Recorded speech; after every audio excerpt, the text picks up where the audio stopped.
It's really about if 70% of your initiatives are failing, that's actually money down the drain.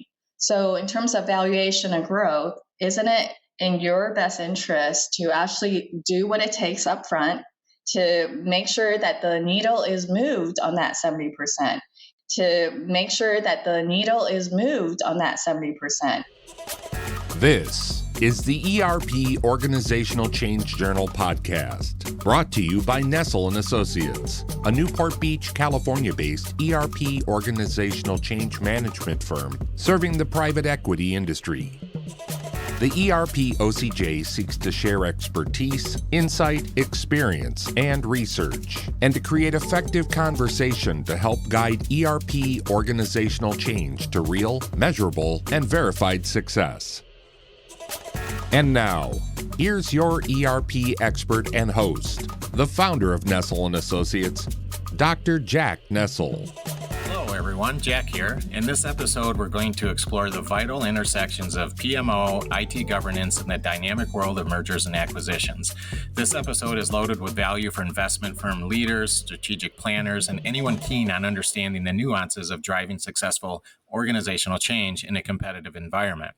You'll gain insights into the best practices of PMO implementation, the role of IT in transformative mergers, and how to navigate the often complexities of corporate change. Whether you're an executive, a project manager, or stakeholder in the investment community, this episode is designed to provide you with valuable knowledge to enhance your strategic approach. And to guide us through this journey, we have an exceptional guest with us today, Jen Skrabak. Jen is a renowned figure in the field, recognized as a LinkedIn top voice 4 times over. She brings a wealth of experience from her roles as a PMO executive, where she has designed and led PMOs from prominent organizations like Oracle, Teradata, and Anthem, including a Fortune 5 company. Her expertise spans strategic planning, organizational change management, and operational excellence. And with over 18 years of professional experience, certifications in Precise and Agile methodologies, and a history of leading high-profile digital transformation programs, Jen's insights are valuable to anyone looking to excel in this domain. And let's not forget her contribution as an author and a professional speaker, where she has shared her knowledge on PMO, leadership skills, and program management. From Southern California, Jen, welcome to the show. Thank you, Jack. It's my pleasure to be here. Well, Jen, before we dive into today's conversations, I'd love to hear a little bit more about your journey and experiences. So if you could further introduce yourself to our listeners and perhaps share some insights and highlights from your career, that would be appreciated. Absolutely. I'm excited to share my journey due to the key pivots I made, and those were to take advantage of different opportunities while discovering my passion for strategy and PMOs. And if you don't know already, PMO stands for Program or Portfolio Management Offices, which is depending on the organization's focus. I began my journey in IT, and to be honest, I was an accidental project manager. I was at William Morris, and that is the talent agency in Beverly Hills. And to get some background, William Morris was one of the first companies that adopted Next Computers. And if Next Computers and technology sounds familiar, that was when Steve Jobs left Apple for the first time down to Next. Well, 7 to 8 years later, the hardware and the software were obsolete and failing at William Morris. So the big project at that time was to migrate all of the hardware, the software, yes, the data, and also the people onto the new systems and processes. And if you've ever watched TV or know talent agents, you know they are highly demanding and expect perfection. So that was a project I implemented for the first time, as I mentioned, as an accidental project manager. It was challenging, but the most important thing that I discovered was I had a passion for project management. And the one thing I really enjoyed about project management and that particular project overall was that it was the role closest to the CEO, where if you think about it, you're held accountable for the project end to end, and you're empowered to deliver that end to end. And you have absolute say and authority over human resources, the budget, strategic direction, and stakeholders, as long as you deliver. So it's truly everything a CEO would do and manage overall. And as I progressed through the ranks in my career from project program to portfolio manager to building and leading PMOs, which range from 10 million all the way upwards to 500 million. It rivaled the responsibility of a CEO for some of the world's largest and most successful organizations in tech and healthcare. So first and foremost, I consider myself as a practitioner, but then also a Fortune 500 executive expert and author in project program and portfolio management strategy and PMOs. Well, thank you, Jen. What a great story and experience for sure. I'm so excited to have you on the show to share some of your insight. Certainly your extensive background in setting up and leading PMOs for major organizations, coupled with your expertise in strategic planning and organizational change management, no doubt means you have a wealth of knowledge in navigating complex transformations. Your insights will undoubtedly be valuable to our listeners, especially those involved in similar initiatives in their organizations. Listeners, all of us here at the ERP OCJ hope you find this podcast useful as we share lessons learned, discover best practices, and explore the human element components of ERP organizational change. And stay with us till the end. Jen will give us her actionable gold nugget of advice based on today's conversation, and I will recap today's key discoveries and offer my suggestions on how to implement what we've learned. Our conversations here at the ERP OCJ are built around the listen and learn approach. It's when you apply what you've learned that you begin to move the needle forward. So let's dive in. So Jen, considering your deep experience in PMO and strategic planning, what key strategies should investment firms adopt to effectively navigate organizational change? I think there are two that comes to mind. One thing is we take a step back and think about change management models that are widely used out there. There's ProSites, ACT-CAR, there's Cotter's 8-step, and all of that. That's all important, but I think the fundamental thing is to build overall project management into the change management or vice versa. So it's integrated, so it's a seamless process overall. I think of change management as a critical work stream and overall how the project is being executed and delivered. So I think that's the first thing to do is to integrate that overall. The second thing, and this is the hardest thing, but the most critical thing, is to build true ownership and accountability into the change. It's not just a sponsor on paper, but it's a person that truly owns the business results of the change, good or bad. And I think of it as, other than the CEO, do you have someone in your organization who can hold other leaders accountable? And that's exactly the role I played as a PMO leader. So it wasn't just a seat at the table, but it's actually driving that accountability throughout the organization. Great advice. So how do you identify and mitigate common strategic planning pitfalls that could impact a firm's growth potential? My favorite quote around this concept is, strategy without execution is hallucination. That's a quote that's attributed to Thomas Edison. And what that means is that it's not just the big idea or the vision or the quantity of ideas, but actually how to turn that into a tactical plan that's delivered. Mm-hmm. And the key with strategic planning that many organizations don't do well is to actually vet the business case proposals cross-functionally and ensure that it's the best one that we're going forward with, not just the good ones, not just it looks like it's a good idea. And I highlight the word best because it's not just something that is a good idea to do, but when you line it up with all of the other good ideas across the organization, it's the one that's truly best, ready to go, ready to execute because you have a plan in place and you do have the resources, and that will give you the best overall return. The second thing is, think of it as if you're a CEO and you want funding for your organization, for your company that you're starting up, you have to put together a fairly well thought out, concise business case that is compelling. Why not do that at the organizational level with all of the project proposals that the leaders want to do? Have you put together a process to do that? It does not have to be an overly cumbersome process, but think about it as a Shark Tank pitch. Do you have your leaders come to the table with those business case proposals, have a concise pitch, and then make decisions cross-functionally? The other way to think about this is that the number one cause of projects failing And keep in mind that the project failure rate is still something like 70%. And it's been that way for the last 50 or 60 years since it's been tracked and reported that the project failure rate is still 70%.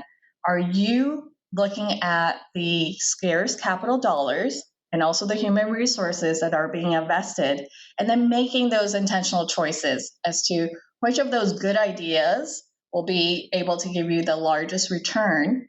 And the way I think about it, and I put together a very simple but compelling framework that I'm going to call strategize your portfolio. If you take a look at all the investments you're making in your organization, so it is projects and it's also to some extent operations, divided into 4 quadrants or 4 categories. On the x-axis, you can have low to high risk and then low to high value, and that will go on your y-axis. And then the quadrants are these, and these are broadly how you can allocate your organization's investment dollars internally into these 4 categories. The first category is keep the lights on, or operations or maintenance. And ideally, that should be a minimal part of your investment. Maybe it's 10 or 20%. But initially, you will want to baseline and see where it lands for your organization, because it might be as high as 40, 50, even 60%. The second category I'm going to call the product roadmap. These are ongoing enhancements to your existing products. You'll want to maintain those. Sometimes they're called bread and butter. The third category is what I call large platform. These are your digital transformations. These are your ERP investments. You do want to intentionally allocate for these. These are higher risk and lower value initially, but they actually are the foundation and the infrastructure for where you're going to go in your business for the next 3, 5, 10 years from now. So you'll want to intentionally invest in that as well. And then the fourth category is the true innovation, the R&D. These are truly things that have never been done before. As an example, when Netflix embarked on being essentially a content provider, a movie and TV studio, they had some investments in R&D for that while they were maintaining their shipping DVDs through the mail business, which was their bread and butter and their foundational business. So these 4 categories are things that you want to intentionally invest in and then allocate accordingly to your strategy. So what does that mean? If you are intentionally investing in a lot of R&D and your large platform, you're going to have to make room for that or reallocate from potentially your keep the lights on or your product roadmap. These are intentional decisions and not accidental. And I think that's actually one of the keys to mitigate the strategic planning pitfalls. It's not just having the idea. It's not even just having a good idea, but it's actually intentionally selecting the ideas that will go forward, be able to deliver and execute on. So it's not hallucination. Yeah, that's good stuff, Jen. I appreciate it. The idea of concept, idea, and goals to moving that to strategy and then moving that to tactical project management and getting down to the brass tacks that properly support the strategy, I think is critical. That alignment between those 3 levels, right? And I liked how you mentioned, 70% of projects fail. And how much of that do you believe is due to not being realistic and honest about any given project, thereby creating project fallacy? As you alluded to, Jen, you mentioned the idea of communication being a key to success. What do you think about that? Is a lot of that failure, is obviously you got poor strategy, maybe it's a bad idea to begin with, and then you also have just bad tactical approach to accomplishing that mission.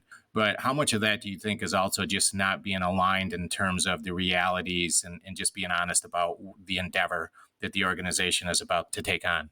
In my opinion, a large percentage of that is not being aligned internally and also not being realistic. Number one cause of failures for project is a lack of resources. So I spend some time up front to make sure it's correctly resourced. That's why I mentioned it's ready to go. It's ready to execute. Yeah. It's not so much a good idea, but someone has a plan with the corresponding resources. And keep in mind, when I mention resources, there's 2 types of resources. There's the human resources, absolutely. There's also the financial resources or your budget. And then with human resources, there's capacity. So do you have the sheer number of people in your organization? But then there's also capability or skill sets. And we've evolved in terms of being a primarily operational, I think. Maybe if you look back 20 years ago, maybe in an organization, it was 80% operations and potentially 20% project to nowadays, I believe it's 80% projects and 20% operations. Why is that? Well, I think there's certain trends that's happening in the future of work, which is actually happening now. And those are things like skill-based roles, where in the past, maybe we had a certain job title, whether it's project manager or change manager or something else, and we had a list of things that we did. Maybe it was daily, maybe it was weekly, monthly, and we just executed on that. Nowadays, with the advent of, it's not just AI, but yes, AI and all of the digital transformation initiatives, things are rapidly changing. And we do have to have not only the technical skills, the project management skills, but also the business domain knowledge in order to effectively execute. So that's where I mean by it's not only capacity, it's also the capability. And the skills are rapidly changing. It's estimated something like 65% of the job skills will change by the year 2030. That's only 6 years from now. So imagine that. So Jen, speaking of business domain knowledge, and in your previous response, you'd mentioned the idea of the CEO and investment alignment and strategy. This is more of a general question, but can you discuss the impact of effective change management on the growth and valuation of investment-centric organizations? Yes, I think of change management as really the enabler of how we implement change. And all change is implemented through projects. So it's really about if 70% of your initiatives are failing, that's actually money down the drain. So in terms of valuation and growth, isn't it in your best interest to actually do what it takes up front to make sure that the needle is moved on that 70%? And I would challenge people to measure where they're at today with their project success rates. So that 70% is very broad, and obviously it's a statistic out there and it's been touted for decades. But what is it in your organization in terms of the project success rate? And really focus on the most critical ones, the ones that are truly transformational, that's going to give you the growth, that's going to grow your revenue or make your company more efficient. Focus on that, measure it, and then think about what does it take to move the needle on it. I would propose that it's number one, resources. It's always resources. And so do the planning up front. And I have a very simple resource planning technique that I use to just vet out those business case proposals. Because again, it's not just, is it a good idea? It's about, can it be executed? And do we have the capacity and capability to execute that?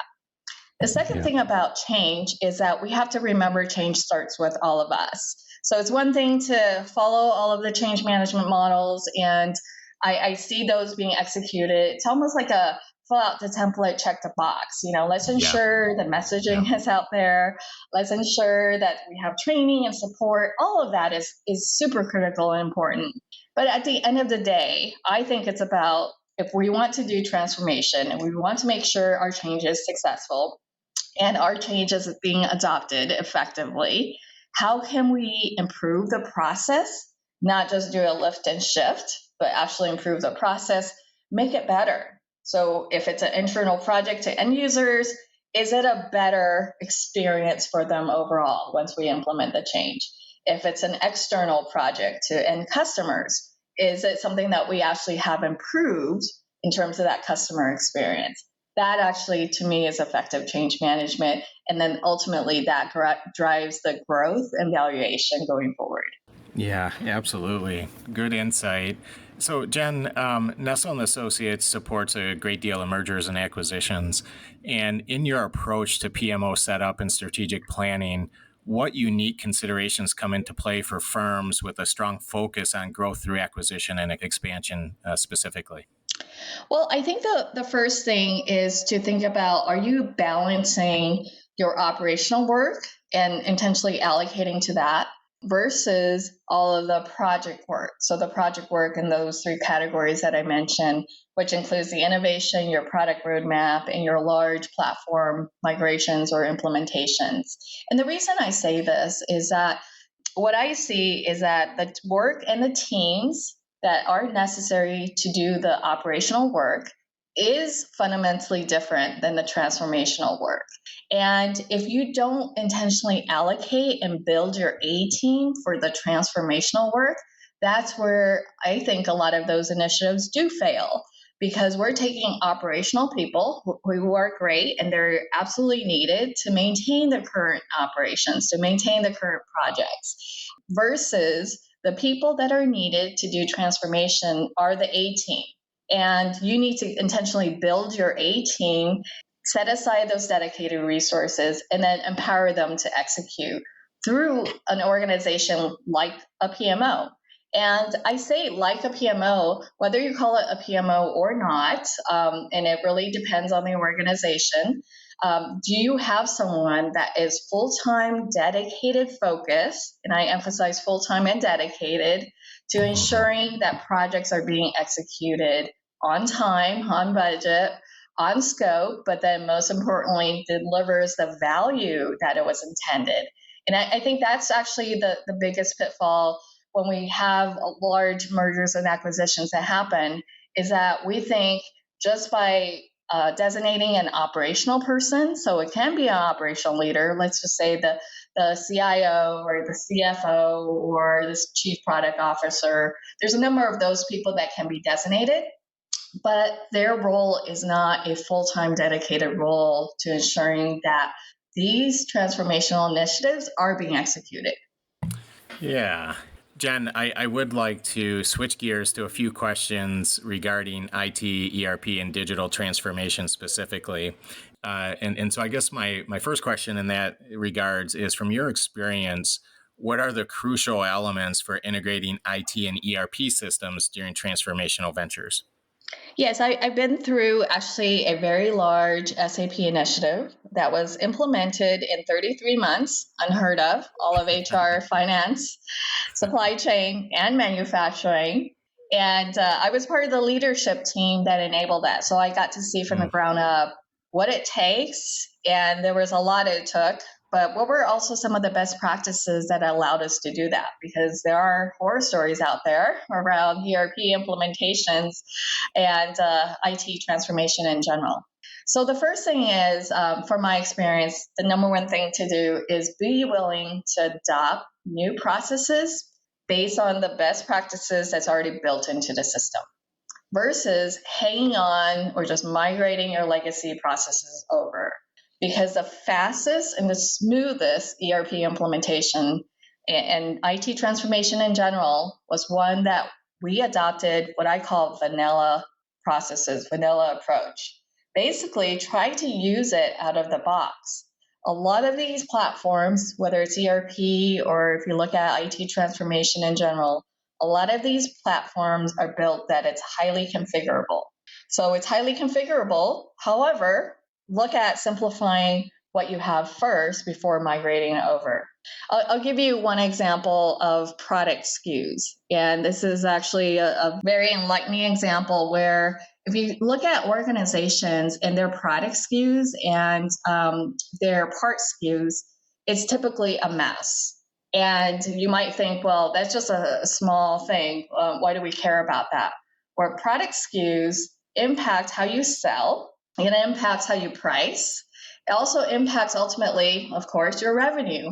And if you don't take the effort upfront to simplify something as critical as that, but also as you might think of it as a small piece of the puzzle, as that, it will impact your ability to sell. So in one organization that I was a PMO leader on, they had legacy processes from when they were primarily a hardware focused company to they went through a transformation and then sold themselves as a software focused company. And this is a $2 billion company, so not a small company by any means.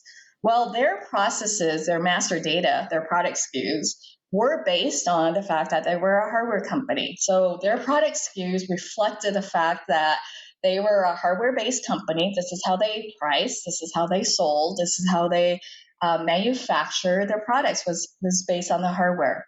Well, after going through this transformation to a software based company, they had problems in selling the products because now they were trying to sell software as a reoccurring subscription model.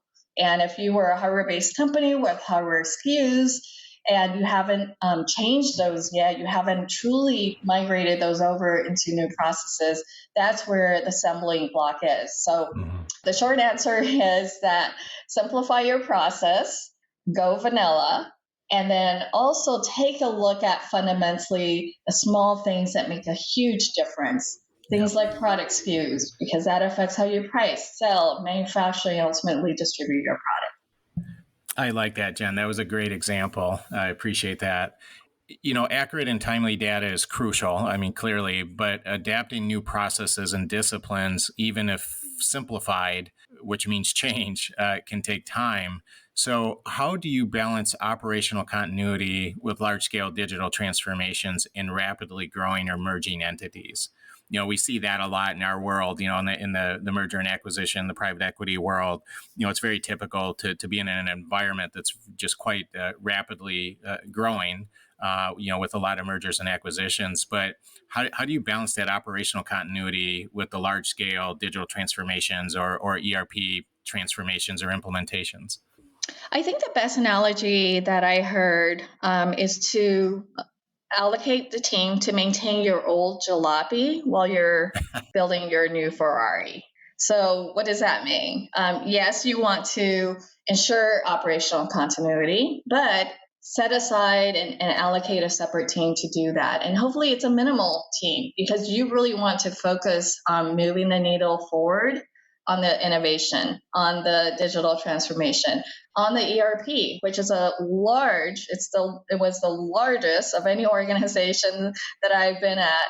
ERP is always the largest investment that you have to make as an organization in order to grow and thrive in the next 3 to 5, 10 years. It's not something that you want to just do from a side of the desk type of a model, but you want to really invest in that. And the only way to invest in that is to set aside a dedicated team to do that. Yeah. I have a 3S model that I go by when I assess, what's necessary to start. So a lot of times we only focus on the start. Where should we start as a new initiative or new project? But we don't think about what should we stop and then what should we minimally sustain. But if you start thinking about your operational continuity, do you just start items or are you intentionally stopping or just making a decision to sustain?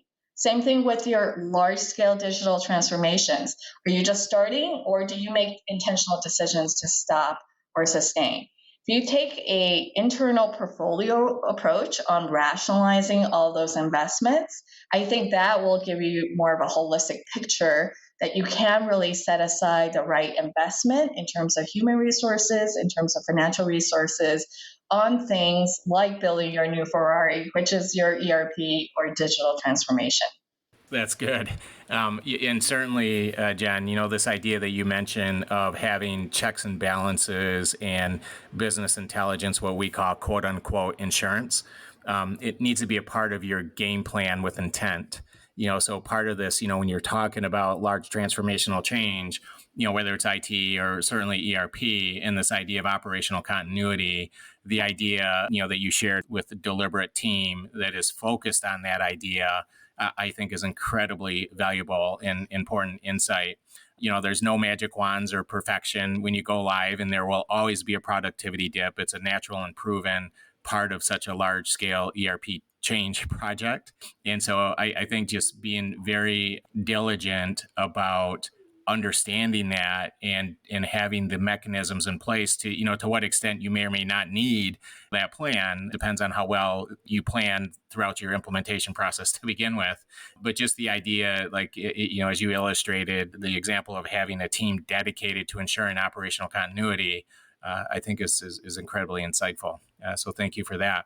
Well, let me piggyback off that question, Jen. And in the context of transformational ventures, what role does IT governance play in ensuring successful outcomes?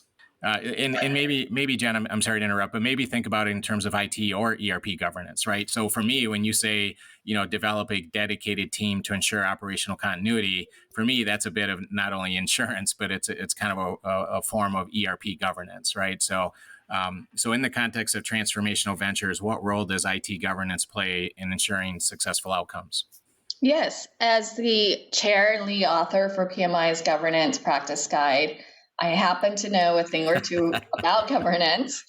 But let me kind of just simplify everything that's in the practice guide into the fact that governance really plays four main functions. One is oversight, the second is control, the third is decision making, and the fourth is integration.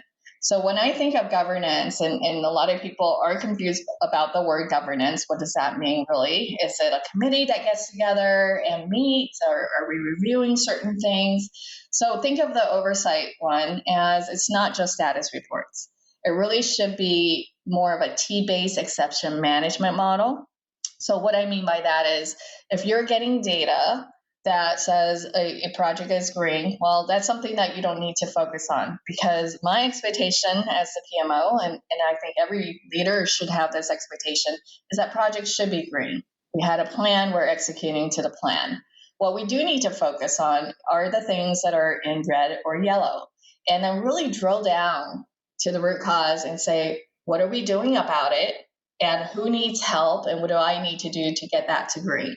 So it's not just the project manager that's responsible for doing that, but as leaders, as part of the overall governance team, we're all collectively responsible for driving that particular project into green. The second thing is around control. So control means that when thresholds are exceeded, and I like to use maybe a 5 to 10% threshold, and you could put these thresholds on things like budget, you could put them on resources, definitely scope comes into the picture, but also the value. So when you put these thresholds on that, and keep in mind that 5 or 10% also empowers the team to solve some of these problems by themselves too, because that gives them some leeway to adjust as needed. But then the most important thing is that's your early warning indicator. You don't need to wait all the way at the end when the project has been delivered to say, whoops, this project failed. They didn't deliver, not only on time, on budget, on scope, but they actually didn't deliver the value. So put in these thresholds, and then that's your control function for the governance team. So again, your overall governance team should be collectively responsible for monitoring these and then also actioning these items. Yep. The third thing is around decision making. So I mentioned my 3 S: start, stop, and sustain. I truly believe the reason we have resource issues, as an example, is that we're starting too many projects. We're starting too many initiatives. We haven't intentionally stopped anything. And that's where you get teams that are overworked and overwhelmed, and then they, of course, burn out, and then that further compounds a problem of not delivering. And then the fourth item is around integration. That's actually a critical function of governance that sometimes we don't think about. But that's ensuring that cross-functional impacts, aka dependencies, are known, they're assessed, and then they're planned for. So there's a part of governance that's actually very active in terms of that cross-functional alignment and then impact analysis. That is good. So Jen, if I were to summarize your response there, I would say that when it comes to IT governance, it's not just reports and red, yellow, green checkboxes and graphs. It's about effective and proactive exception modeling, threshold control, and appropriate decision making. And I really do like your last point as well, because I do think it's a point that's often missed, and that is the idea of integration and understanding the dependencies amongst the different stakeholder groups. Did I paraphrase that in a way that does your response justice? Yes, you did. You summarized it perfectly, Jack. So then, what best practices can you recommend for achieving seamless integration and enhanced value in mergers and acquisitions? Yes, so I actually have some key advice around this. The first thing is plan and start the integration day one. It's not something that you should put off. All of the companies that I've been an executive at, and some of them had tremendous organic growth, something like 25% year over year. But also, they grew a lot through mergers and acquisition. As you know, healthcare is very fragmented, and all of the companies I worked with have gone through tremendous consolidation over the last 10 years. And they continue to go through that because healthcare is not only extremely fragmented, but it's also extremely disruptive. If you think about the regulatory environment, if you think about the data environment and the privacy concerns. So it's extremely, it's a industry that's extremely transformative and also undergoing transformation. So let me give you an example around this. One very well-known large healthcare company acquired a multi-billion-dollar Medicare business that operated in multiple states, but they did not spend any time or resources in integration.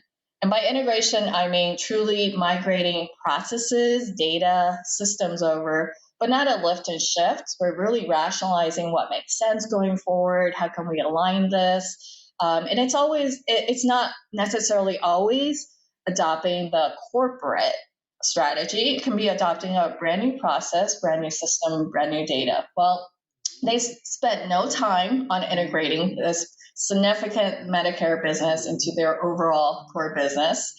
And 4 years later, guess what happened? They were sanctioned by the CMS. So CMS is Center for Medicaid and Medi-Cal, essentially the government agency that oversees all of the seniors business, which is the Medicare business, because of substantial failures in their processes and systems. So all of a sudden, this $4 billion business that they acquired and left alone for 4 years because the perception was that it was going well, it was generating revenue, so why spend the time on integration of their processes and systems versus just letting it run itself? Well, these sanctions meant that they couldn't sell or market their product to customers until those issues are fixed. I was part of the PMO that was brought in, so part of the overall leading the overall team that was brought in to fix this. And I can tell you the team worked day and night over 2 years to fix those business processes and systems. And the bottom line here is also that I don't know if they fully recovered, because just last year, I read in the news that they were considering divesting their Medicare business, which is a complete 360 from acquiring this Medicare business years ago, because they never fully integrated it. And if you talk to any of the leaders there during the sanction period, which was extremely stressful, as you can imagine, for everybody that was involved, if you talk to any of the leaders in the organization, they will say that their number one regret is not integrating the systems and processes on day one, that they just left it alone, they let it go, and then now they had to deal with the sanctions, remediating the sanctions, trying to get it back on track. And again, I don't believe they fully recovered from that.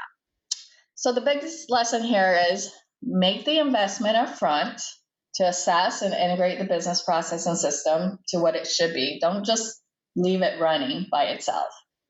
Oh, Jen, that's a great example. And frankly, that's a topic that gives me goosebumps and we could discuss for hours. The idea of data consolidation into one ERP platform is common during mergers and acquisitions. And we have provided a great deal of guidance over the years for many, many projects that have fallen short in that exact area. And we currently have, multiple projects where we're supporting clients with this. And, as you said, Jen, plan day one, especially with data integration, mapping, validation, and so forth. You've probably heard the phrase that it's the longest pole in the tent. So the idea of starting, if you have a project kickoff today, then that means tomorrow, 8 a.m., you're starting your process of data migration. So I think that was great. Listening to you talk about that experience is something that we see often, unfortunately. And Jen, I would say from a PM tactical perspective, again, so that's a common concern, and it's a heavy lift sometimes. And especially if you have, if an organization has bang, bang, bang, bang, multiple acquisitions in a short period of time, and their goal is to strategically bring all of the platforms into one common platform, that's a pretty important item that you don't want to miss. So great example. Absolutely. I actually share your approach to starting the integration on day one. I think it's a investment that really pays off at the end of the day. You don't want to wait until you have to do it or you're forced to do it. You want to make sure that you're planning for it and you're intentionally embarking on that journey. Yeah, absolutely. Well, Jen, I would like to maybe talk about, I have a couple of questions, and I guess I would categorize these under the maximizing returns with strategic IT and ERP management.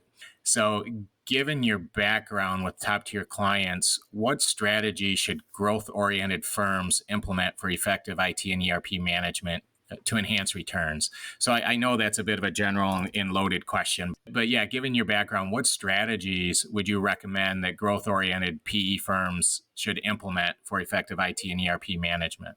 Sure. I think of three things. And the first is go vanilla. So that just means simplify your processes. Try to adopt the processes that's already inherently built into a lot of these systems. So ERP, a lot of the other systems and platforms do have a lot of inherent business processes. Try to understand it and just adopt it. That's what I mean by go vanilla. Second thing is build the A team. And I think of a three-legged stool model for ERP as very effective. I've seen that in action, and it's something that I really believe is compelling.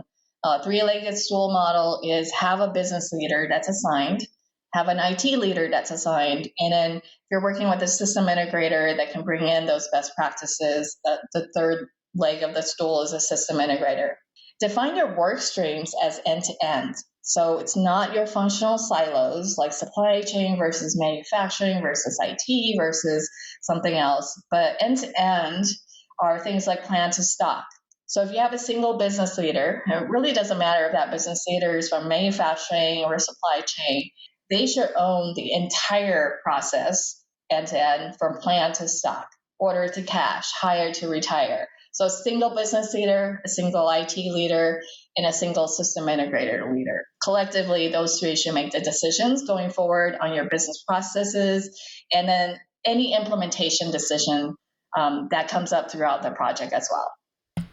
Well, once again, good advice. I really like the go vanilla and simplify processes as much as possible. The idea of having lean and effective processes, but there's a balance there, right? You don't want to have your processes be too lean, but you don't want them to be overly complex and sophisticated. So how does readiness for IT and ERP transformation specifically, Jen, impact the success of firms with a significant focus on portfolio expansion?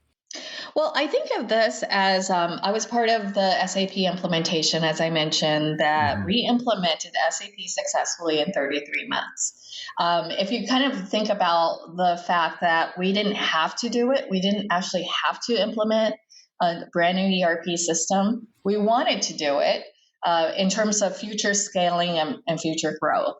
And I think of it also as there's never a good time to do a transformation. As in, we're always super busy. Companies are always acquiring, they're always making things more efficient. They always have digital transformation initiatives. They always will have that. Does the change become slower? Or I'm reminded of this quote that, yes, it's been changing faster and more than ever, but it will never be this slow.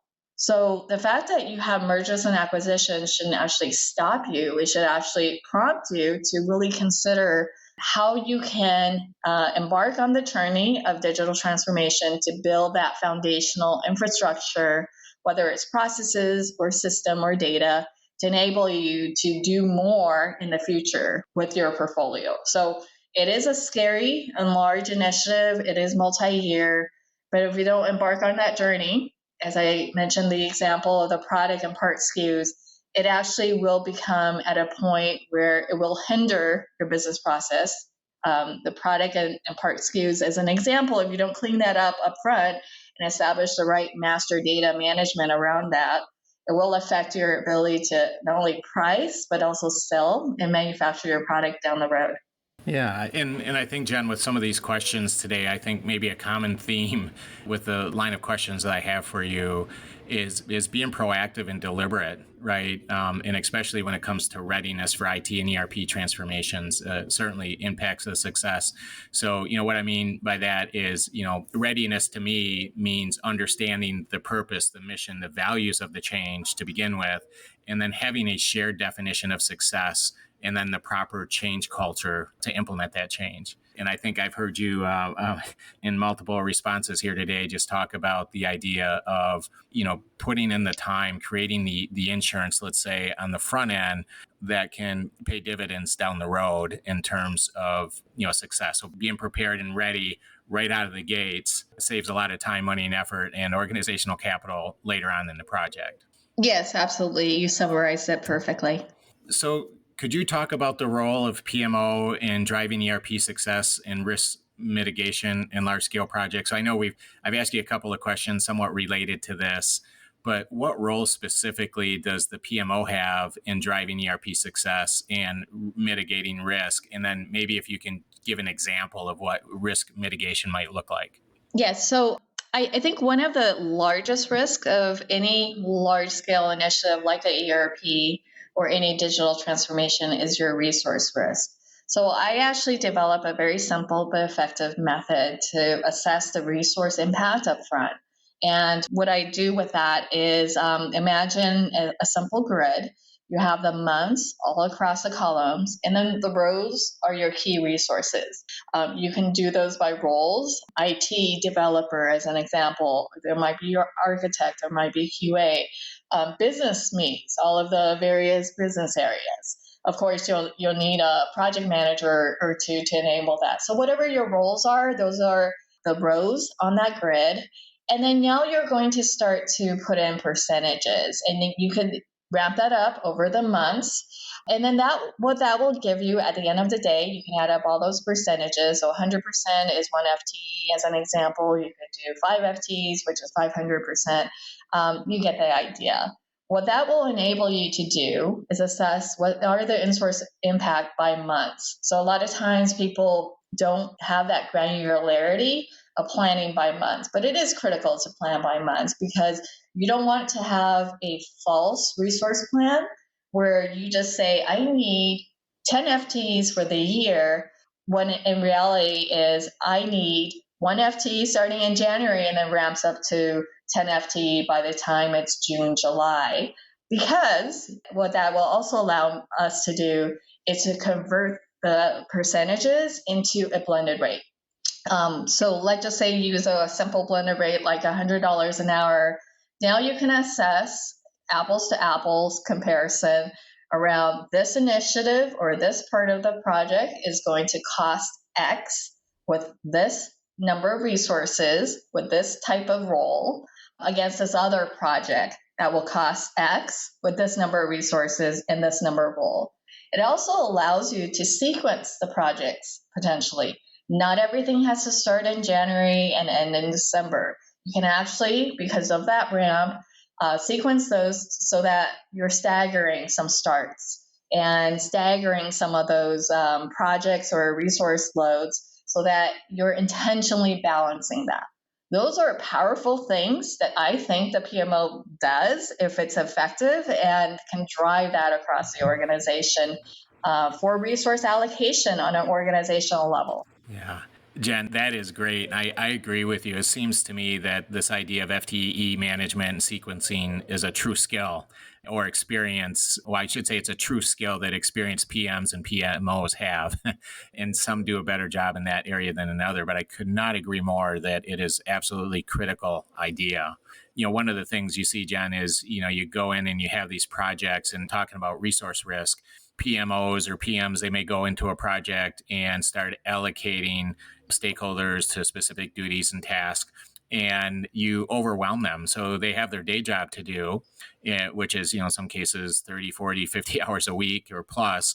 And then on top of that, you're asking them to be a participant in a pretty substantial organizational change project. I think there's a lot of great literature that speaks to this topic, and there's some various degrees of thoughts on this, but there is multiple pieces of work, peer-reviewed work that says, hey, if you get over that 15 to 20% of a stakeholder's time being engaged in the new large-scale project, in addition to doing their day job, and you don't make any changes to accommodate that creates issues, right?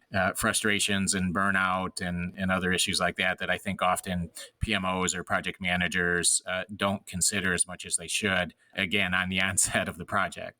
Yes, absolutely. I think the example that you gave was really hit the nail on the head, which is if you're depending on a resource that already has a day job and you're going to allocate a percentage of their time, and as you said, hopefully it's not more than 10 or 15%, but a lot of times it will become more than that because of that ramp that I just mentioned.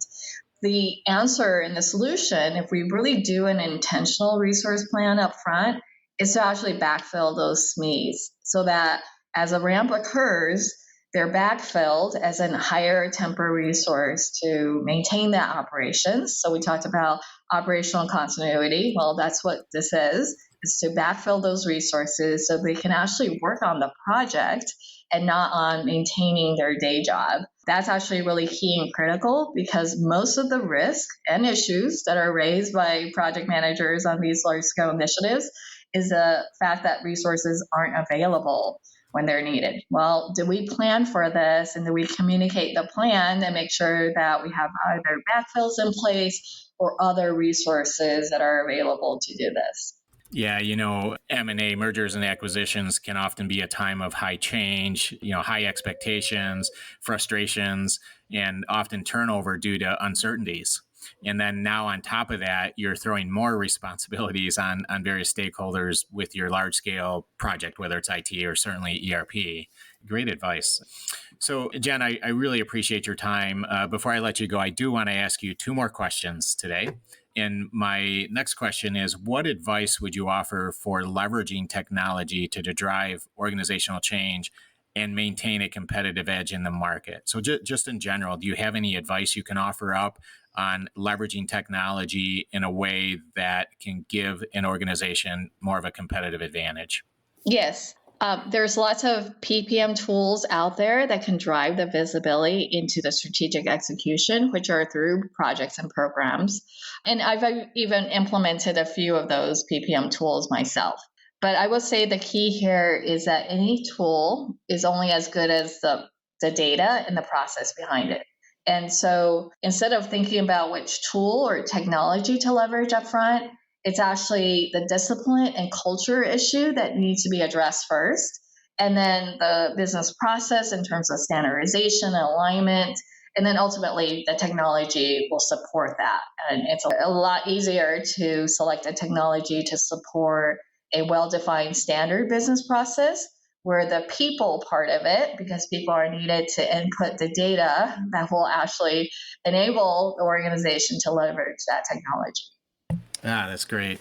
I say all the time that maintaining transactional discipline. So one thing that's a competitive advantage for sure, regardless of the platform you have, is as you just said, is managing the people and processes in the way that you're using your business intelligence, your business systems. And, I say all the time that if you think about it, ERP transactions for the most part represent dollars, right? So whenever there's a transaction in your logical system, your ERP system, and I'm not saying always, but often that either represents the transfer of a dollar or the transformation of a dollar. And so therefore, you want the time in which you physically move product, let's say from the time you do a receipt to the time you do a shipment and everything in between, that physical representation of your business needs to be timely and accurately recorded in your logical representation of your business. And sometimes that's easier said than done. So this idea that you mentioned, I couldn't agree more, of just making sure you develop the processes. And it's not all about functionality within the system and the technology or the specific tech stack that you're using and that sort of thing, although that's critical. but it's a much bigger thing than that. So I appreciate it.